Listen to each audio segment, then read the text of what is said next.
Did you get what you wanted out of the showcase? Showcase. Season showcase?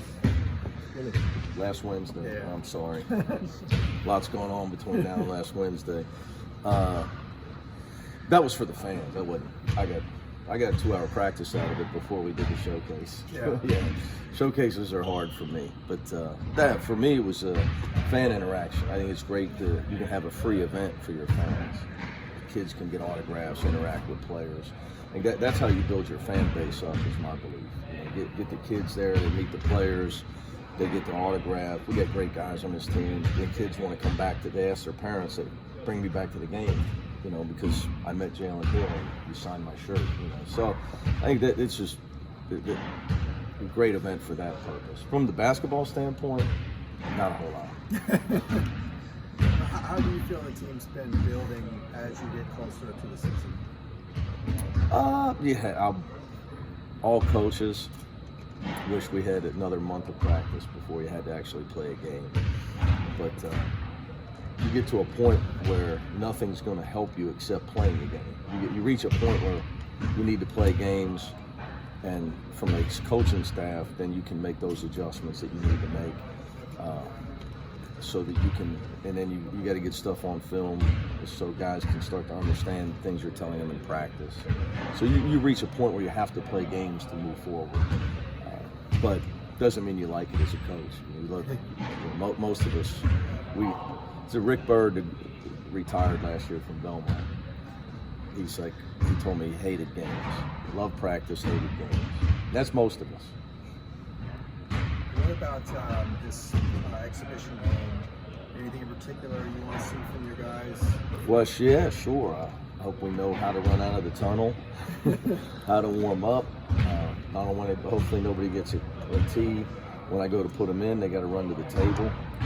We may or may not have had a scrimmage where that happened, where somebody just did, you got to go check in. So, yeah, I mean, it's all, that's why you got to play one exhibition, just to get all that stuff worked out, There's a reason we all don't play 2 scrimmages. You got to put the uniforms on, get in front of people, work out the nerves, get out there, make sure you check in when you're at the table. Who was that?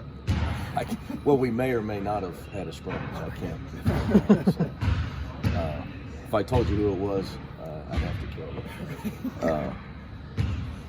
Or I'd be in trouble in Indianapolis. No, I'm just kidding. So, there's a lot of good that comes from playing these games. Just working out camps, getting the guys out there. From our standpoint, you're trying to build a new style of play with a bunch of guys. And again, you reach a point where you can only practice only takes you so far. Now the challenge is, can we take over the things that we've practiced into a game setting? Because that's what it's all about, carryover. I think there's a lot of coaches that have great ideas.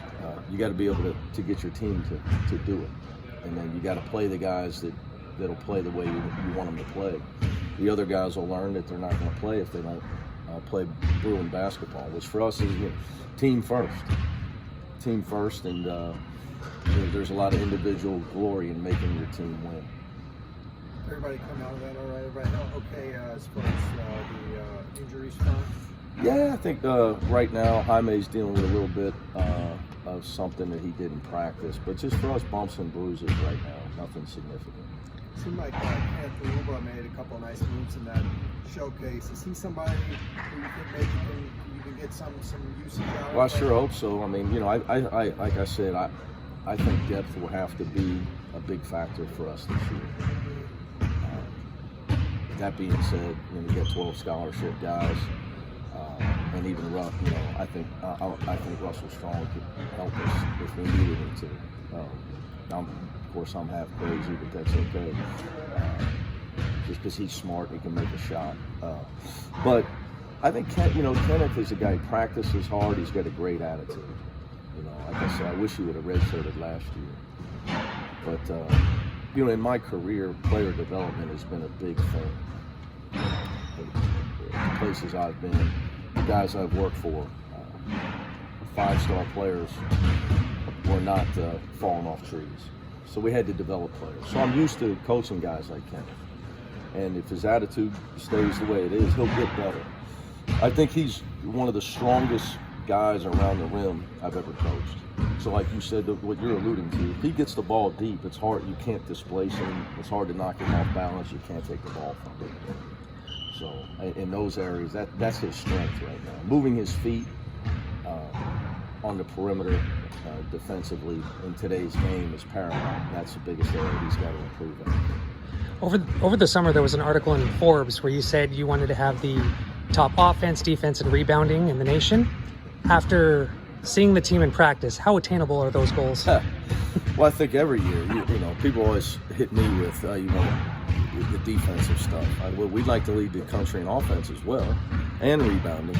We'd also like to lead the country in every possible category, which would be baseline out of bounds defense, baseline out of bounds scoring, free throw percentage. You're always trying to be the best you can at everything. I think right now, I'm not going to talk about leading the country in anything. I think when you're in the first year of taking over a program, we need to worry about being able to not give the ball away. This team in particular had a lot of turnover problems.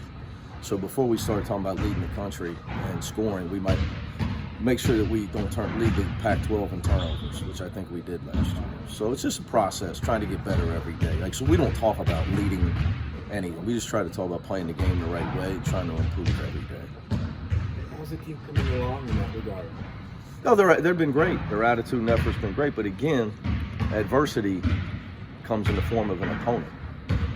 You know, you're going to look good in practice because if the blue team looks bad, it's because the gold team is looking good. So you go home feeling like somebody played well, right? So you, as a coach, there's always going to be good and bad. So that's why you got to start playing some games at some point.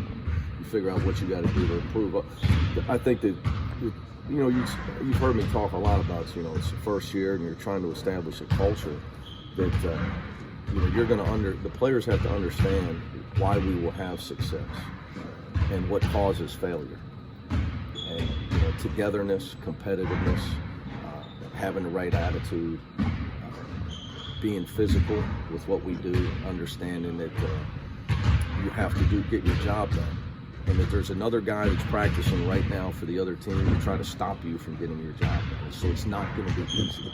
So it's just all that stuff that we're, as a coach, you're trying to get your guys ready for battle, trying to get them prepared. So they have to go through it though. So right, it's like if you have problems now on your team, it's going to be a long year. Everybody's right now still thinks they're going to start and play 30 minutes and lead the team in scoring. So, your culture and your togetherness get challenged when the stat sheet comes out from your first game. And Ben didn't get to play as much as he had hoped. Alex Timrose didn't get as many shots as he wanted. That's when it all comes into play. And what are we about? Exactly. I knew you did. Yeah. If you had to try to capture the essence of your defense in 5 words or less, what would mine would be 2. My dad would tell you, really bad. I played for my dad. I was bad. Not your. Mine bad, really bad. Not bad, really bad. He hid me at the bottom of a 1-3-1. I would say I would give you 3. Not easily scored upon. 4. You can't I was trying to give you can't be easily scored upon, or how many words you want it. Are we there yet? I don't know. What does that mean? I would say because if you're going to compete for the Pac-12 championship, you have to understand that, the best teams, they're hard, they don't let you score easily. They just don't. Whether it, Virginia, Cincinnati, when I was there, it's hard to score a basket. Yeah.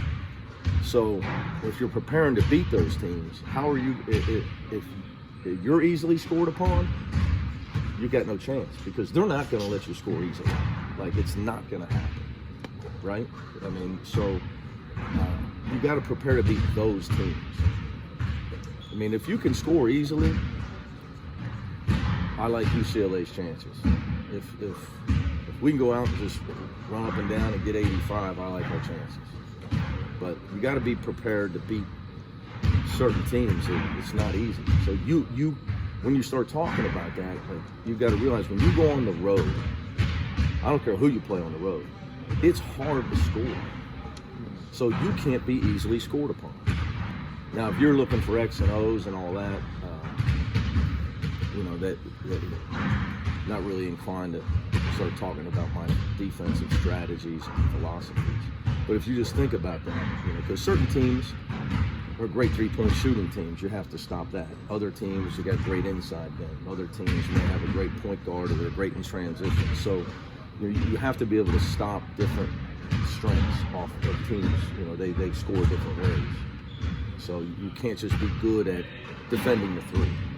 You got to be good at everything to be able to stop every type of team, because they all score teams score in different ways. Is there anything that a small team like Stanislaus State or whoever you did or didn't play in your scrimmage, is there anything that smaller schools like that bring that you like to play against, like a scrappy kind of underdog mentality? To be honest with you, theoretically, yes. But this year, I didn't know anybody, so I asked Chris Carlson to find us an exhibition game. And to be, being it's our first year, we're just so focused on us right now and getting our guys comfortable in the way we do things, because it's new for all of them, that, I didn't really put a lot of thought into any thought into who we were playing. I just say, hey, Chris, get us a game. We just got to worry about us. Now, in my past, and hopefully here in my future, we tried to always play Bellarmine, who was top 5 or number 1 in the country, Division II, because they're so good offensively. It puts a lot of pressure on your defense. But I couldn't really stand there and tell you a lot about Stanislaus. I've been focused on Long Beach and just really worried about the Bruins, trying to worry about the Bruins. But yes, I think there's a lot to be said, though, to try to, in the future, as we get comfortable trying to play the best possible team in an exhibition game. And most coaches would not do that. I just think it's stressful because your fans are going to go, what the heck, and you get beat. But what I would tell you is, I know Tom Izzo went to a Final Four and I believe he lost to Finley. And I know Bob Huggins went to a Final Four and he lost to Athletes in Action. So I think that playing the best team you can play can help you. It's just this year, my mind was I was so busy until Chris get us a game. I just been focused on us this year. Thank you, Coach. Thanks, guys.